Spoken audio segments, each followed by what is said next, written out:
지금으로부터 약 200년 전 스웨덴의 천재 과학자 스베덴 보리가 27년 동안 영계를 자유자재로 오가며 기록으로 남긴 책이 있습니다. 지옥과 천국을 체험하며 낱낱이 기록해 놓은 이 책에서 이렇게 말하고 있습니다. 많은 사람들이 오해하고 있는 것은 지상에서 지은 죄가 많아서 하나님의 형벌로 지옥에 간다고 합니다만 모두 틀린 말이라는 것입니다. 하나님은 지옥을 만들지 않으셨다는 것입니다. 그런데 지상에서 인간의 마음이 지옥 악마의 유혹에 더 끌리면 그 인간은 결국 지옥으로 가고 천국 천사 쪽에 끌리면 천국으로 간다는 것입니다. 지옥에 와 있는 영들이 지옥에 와 있는 것은 누구의 잘못도 아니고 자진해서 지옥으로 간다는 것입니다. 사랑과 자비의 하나님은 누구 하나도 지옥에 떨어지는 것을 원치 않으시고 지상에 태어나는 모든 인간들은 천국에 들어갈 수 있는 자격을 가지고 태어나며 태어나면서부터 지옥에 가는 운명이 지어진 사람은 한 명도 없다는 것입니다.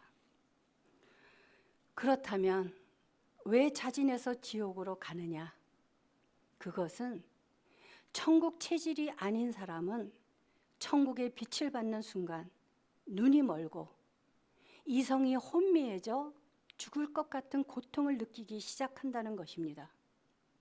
천상의 사랑에서 비추는 열을 몸에 받기 시작하면서 내부가 타는 것 같은 고통으로 견디질 못하기 때문에 악인은 체질적으로 천국이 맞지 않아서 스스로 빛이 없는 어두운 지옥으로 간다는 것입니다. 사랑하는 여러분, 여러분은 어느 체질이 잘 맞는다고 생각하십니까? 걱정하지 마십시오. 지금 우리는 살아있으니 소망이 있습니다. 지금부터라도 사랑을 실천하면 되기 때문입니다. 스베덴 보리는 천국에 입성하는 기준은 바로 사랑의 성취도라고 기록하고 있습니다. 지상에 살면서 하나님 사랑과 이웃 사랑을 얼마나 실천하고 왔느냐, 그 한 가지 기준으로 천국과 지옥이 결정된다고 하는 것입니다. 우리는 이곳에서 사는 동안 오롯이 많이 사랑하여 천국의 빛을 받아들일 수 있는 체질을 만들어야 합니다. 여러분의 온 전신에 천국의 빛이 비춰지는 것을 상상해 보십시오. 얼마나 감격스럽겠습니까? 이 땅에서 사랑을 실천한 사람은 천상의 빛을 받아 온몸이 찬란하게 빛날 것입니다. 오늘 본문 말씀은 1절에서 그러므로라고 시작하고 있습니다. 그러므로라고 하는 것은 바로 앞의 문장과 연결이 되어 있는 것입니다. 예수는 우리가 범죄한 것 때문에 내줌이 되고 또한 우리를 의롭다 하시기 위하여 살아나셨느니라. 그러므로 우리가 믿음으로 의롭다 하심을 받았으니 우리 주 예수 그리스도로 말미암아 하나님과 화평을 누리자. 예수님은 바로 우리 죄로 인하여 죽으시고 우리를 의롭다 하기 위하여 죽음에서 다시 살아나셨다는 것입니다. 오늘 본문 말씀에서는 말미암아라는 단어가 계속 반복되고 있습니다. 바로 예수 그리스도를 가리키며 강조하고 있는 것입니다. 사랑하는 여러분, 우리가 하나님과 화평을 누릴 수 있는 방법은 오직 예수 그리스도로 말미암는다는 것입니다. 화평이라는 단어를 영어 성경으로 보면 공통적으로 peace라는 단어를 사용하고 있습니다. peace는 여러 가지 의미를 포함하고 있습니다. 평온하다, 평화롭다, 화목하다, 휴식하다, 차분하다, 침착하다, 평안하다, 화합하다, 화해, 친화, 안심, 무사, 질서, 안녕, 하나가 되다, 고요, 안식, 조화, 어우러짐. 이 모든 것은 오직 하나님만이 주실 수 있는 것들입니다. 그렇다면 우리가 어떻게 하면 하나님으로부터 이 좋은 것들을 받을 수 있겠습니까? 바로 사랑입니다. 하나님께서는 8절에서 이렇게 말씀하십니다. 우리가 아직 죄인 되었을 때에 그리스도께서 우리를 위하여 죽으심으로 하나님께서 우리에 대한 자기의 사랑을 확증하셨느니라. 제가 여러분들의 죄를 대신해서 십자가에서 죽는다고 한다면 아마도 여러분은 모두 제가 미쳤다고 하실 것입니다. 그런데 예수 그리스도께서 그 역할을 하셨다는 것입니다. 하나님께서 세상에 육신으로 오셔서 우리와 같은 인격체로 사시다가 우리를 구원하시기 위하여 대신 십자가에서 죽으셨습니다. 십자가의 죽음과 부활 이야기는 들어도 너무나 눈물겹지 않으십니까? 누가 나를 위하여 목숨을 내어줄 수 있습니까? 그러나 예수님은 여러분과 저를 위하여 죽으시고 어둠에서 빛으로, 죽음에서 생명으로 옮겨주셨습니다. 그리고 다시 부활하심으로 우리는 부활신앙을 가지고 살아가는 것입니다. 사랑하는 여러분, 우리들은 절대로 의로운 존재들이 아닙니다. 그런데 예수 그리스도를 믿음으로 말미암아 우리를 의롭다고 여겨주신다는 것입니다. 그래서 예수 그리스도는 우리의 길이 되시고 진리와 생명이 되시는 것입니다. 그분으로 말미암아 우리는 고달픈 인생, 힘든 세상, 어려운 시련이 와도 우리는 분명한 목적과 목표가 있기에 당당하게 살아갈 수 있는 것입니다. 사람은 자고로 끼리끼리 만나게 되어 있습니다. 생각이 다르고 추구하는 것이 다르면 융화가 어렵고 조화를 이룰 수가 없습니다. 유유상종 말 그대로 같은 무리끼리 서로 사귀게 되어 있다는 것입니다. 그런 차원에서 볼 때 절대로 함께할 수 없는 것이 바로 선과 악입니다. 우리가 어떤 것을 선택하느냐에 따라 우리의 삶은 두 갈래로 나뉘고 인생의 종말이 다르다는 것입니다. 여러분이 누군가에 관하여 알고 싶으십니까? 그렇다면 그 사람이 누구와 가까이 지내는가를 보면 알 수 있습니다. 세상에는 취미생활을 위하여 함께 어울리는 모임들이 많습니다. 친구도 나와 생각이 같고 소통이 잘 되고 삶의 방향이 같아야만 함께 할 수 있는 것입니다. 그래서 선인은 선인끼리, 악인은 악인끼리, 끼리끼리 만나게 되어 있는 것입니다. 그런데 인간은 다양한 인격, 다양한 성격들로 인하여 절대로 만날 수 없는 평행선에서 살아갑니다. 타인은 그렇다 치고라도 사랑하는 가족이나 자녀들조차 나와 하나가 된다는 것은 참으로 어렵지 않습니까? 그런데 우리가 하나가 될 수 있는 방법이 있습니다. 바로 삼각형 모양의 위 꼭지점을 보십시오. 그 꼭지점을 함께 바라보면 서로 만나게 되어 있습니다. 그 꼭지점은 바로 하나님이십니다. 이와 마찬가지로 여러분이 어느 곳을 바라보고 누구와 가까이 지내느냐가 참 중요한 것입니다. 그것은 우리의 구원과 직결되기 때문입니다. 사랑하는 여러분, 우리들은 수시로 우리의 신앙을 점검해 보아야만 합니다. 우리의 감정과 기억들은 시간이 가면서 흐려지고 감각이 무뎌지기 때문입니다. 시간이 흐르다 보면 처음 가졌던 뜨거웠던 감정도 타성에 젖어서 일정한 방식과 태도로 말미암아 무덤덤해지고 마는 것입니다. 그런데 모든 것을 다 잊는다 해도 순간순간 새롭게 되새겨야만 하는 이야기가 오늘 본문 말씀에 나오고 있는 것입니다.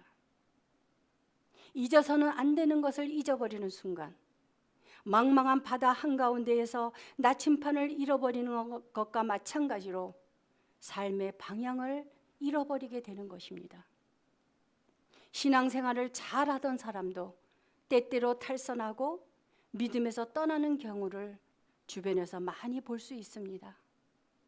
신앙생활을 잘한다는 사람조차도 완벽한 사람은 없는 것입니다. 저 같은 경우도 젊은 날 많은 시간 길을 잃어버리고 방황하며 시간을 허비한 적이 있었습니다. 길을 잃어버렸다는 것은 세상으로 나가 죄를 짓고 내 멋대로 살았다는 것이 문제인 것입니다. 교회 생활을 열심히 하면서도 형식적이고 타성에 젖어서 믿음을 실천하는 삶을 살지 못했던 것입니다.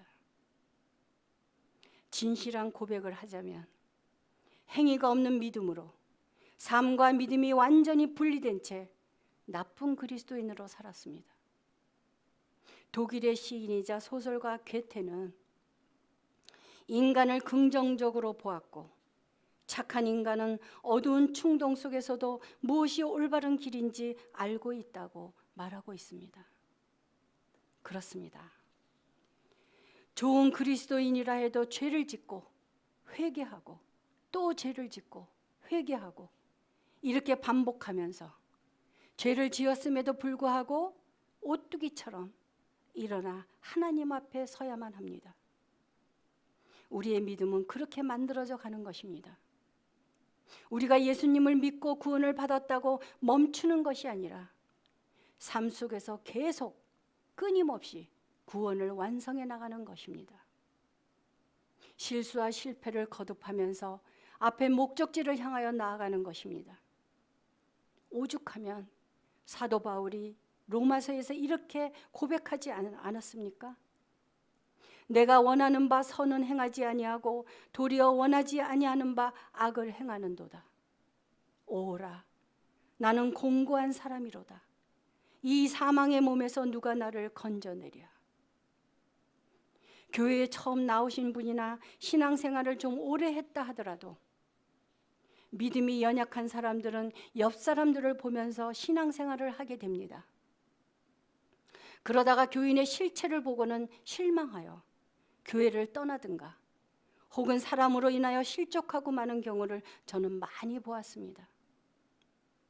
처음부터 하나님만 바라보며 신앙생활 한다는 것은 어려운 것입니다. 자기를 전도한 사람이나 교회에서 모임을 가질 때 그 옆 사람의 행위와 말과 삶을 보게 되는 것입니다. 그리스도인들의 삶과 행위가 그렇게 중요한 것입니다. 그리스도인들은 새로운 전도도 중요하지만 바로 옆에 있는 성도에게 선한 영향력을 줌으로 해서 믿음에 굳게 서도록 좋은 그리스도인이 되어야 합니다. 그리스도인들은 삶으로 보여줘야만 그것이 전도가 되는 것입니다. 또한 그리스도인들은 사랑의 언어를 배워야 할 필요가 있습니다. 부드러운 말씨, 아름다운 단어, 좋은 말, 좋은 생각을 분별해서 사용하여 덕 있는 성도의 모범을 보이는 것도 큰 역할을 하는 것입니다. 우리의 그러한 마음가짐, 남을 배려하는 마음도 사랑인 것입니다. 꼭 물질로만 도와야 사랑이 아니라 상대방을 배려하고 관대하게 대하는 것도 사랑의 행위인 것입니다. 우리는 아무리 노력하고 힘써도 실수하고 실패를 거듭하는 나약한 존재들입니다. 그래서 스스로 의지를 가지고 힘써야만 하는 것입니다. 이 세상에는 공짜가 없습니다. 거저 얻어지는 것은 없습니다. 사람은 자기 할 일을 해야 하고 하나님은 그분의 일을 하시는 것입니다.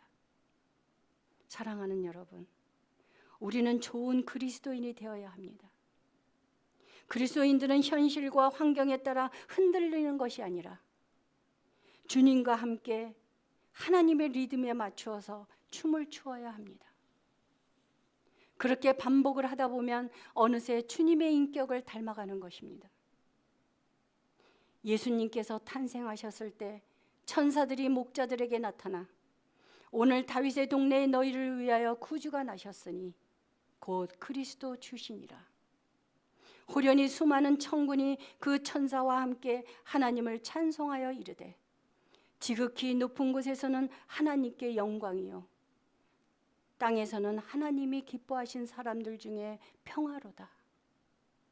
예수 그리스도는 우리에게 평화를 주시기 위하여 이 땅에 오셨습니다. 우리가 하나님과 화평을 누리기 위하여는 먼저 우리 자신 속에 그리스도를 품어야만 가능한 것입니다. 먼저 자기 자신과 조화를 이룰 때에만 남을 사랑할 수 있습니다. 오늘 우리가 읽지는 않았지만 5장에서만 말미암아라는 단어가 총 18번, 오늘 본문 말씀에서만 8번이 반복되고 있습니다. 예수 그리스도로 말미암아 우리가 의롭게 되었고, 예수 그리스도로 말미암아 우리에게 성령과 은혜가 주어졌고, 예수 그리스도로 말미암아 하나님의 진노하심에서 우리가 구원을 받았고, 예수 그리스도로 말미암아 우리가 하나님과 화평을 누리게 되었음을 강조하고 있는 것입니다. 사랑하는 여러분, 복음은 복잡하지 않고 단순합니다. 예수 그리스도께서 우리를 위하여 십자가에서 죽으심으로 우리의 과거, 현재, 미래의 죄가 다 지워졌고 용서받았습니다. 그뿐만이 아니라 죽으시고 다시 부활하심으로 우리에게 영원한 생명이 있음을 보여주신 것입니다. 그러므로 우리를 위하여 죽으시고 부활하신 예수님을 믿는 것이 바로 복음입니다. 우리는 예수 그리스도로 말미암아 사랑할 수 있는 사람들이 되어져 가는 것입니다. 그것은 삼위일체 하나님은 사랑이시기 때문입니다. 그러므로 예수 그리스도로 말미암아 우리들은 주님 안에서 화평을 누릴 수 있는 것입니다. 제가 늘 못마땅하게 생각하여 마음속으로 배척하는 사람이 있었습니다. 주님을 생각하며 노력하면서도 사랑을 이행하지 못하는 저의 마음이 늘 편치 않았습니다. 그때 주님께서 저에게 계속 질문하셨습니다. 얘야, 그냥 사랑하면 안 되겠니? 인간이란 무엇인가 따지지 말렴. 너가 바라는 그 이상을 기대하지 말렴. 아무 조건 없이 사랑하고자 의지를 가지렴. 인간은 그저 사랑의 대상일 뿐이란다. 그냥 사랑하면 안 되겠니? 초연히 나만 바라보면 안 되겠니? 내가 세상과 인간을 창조하고 세상의 주인이지만 다른 방법이 없었음을 기억해주면 안 되겠니? 어쩔 수 없이 내가 가장 사랑하는 아들을 십자가에서 죽게 하기까지 너희들을 사랑하였음을 기억해주면 안 되겠니?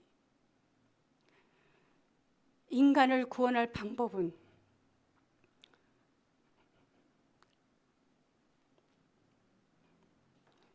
오직 십자가에서 내가 죽을 수밖에 없었음을 기억해주면 안 되겠니?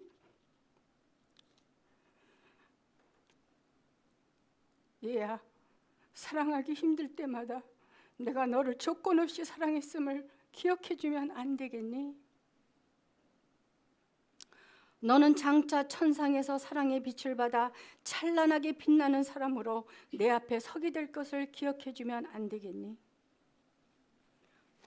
너는 장차 나와 함께 영원한 화평을 누리게 될 것을 기억하렴. 사랑하는 여러분, 사랑은 참으로 말하긴 쉬워도 정말 힘든 것입니다. 그러나 우리의 힘이 아니라 주님의 힘으로 사랑하는 것입니다. 진정한 사랑을 베푸는 사람은 사랑을 받고도 모욕을 주거나 사랑을 되돌려 주지 않는 사람들까지도 사랑하는 것입니다. 예수 그리스도께서 참담한 모욕 앞에서도 묵묵히 우리를 위하여 십자가의 길을 걸어가셨던 것처럼 그렇게 십자가의 길을 오르시면서 죽음으로 승리하시고 마침내 부활하셨습니다. 우리가 사랑을 나누고 베풀 때 주어지는 열매는 바로 평화입니다. 참 평화는 믿는 것이 있을 때 오는 것이며 죽음도 두렵지 아니할 때 오는 것입니다. 중요한 것은 진리를 알았을 때 평화가 오는 것임을 기억해야 합니다. 스베덴 모리의 말을 추가로 더 빌리자면 가장 완벽한 결합은 진정한 진리와 진정한 선으로 이루어진 마음끼리의 결합이라고 말합니다. 악과 허위도 서로를 사랑하지만 이 사랑은 나중에 지옥으로 변한다는 것입니다. 우리가 사랑을 실천할 때 내가 행복해지고 내가 축복받는 자가 되는 것입니다. 여러분, 누구를 위하여 종을 울리시겠습니까? 기억하십시오. 우리 각자가 실천한 사랑의 성취도로 말미암아 우리는 장차 하나님과 함께 영원한 평안을 누리게 될 것입니다. 기도하시겠습니다.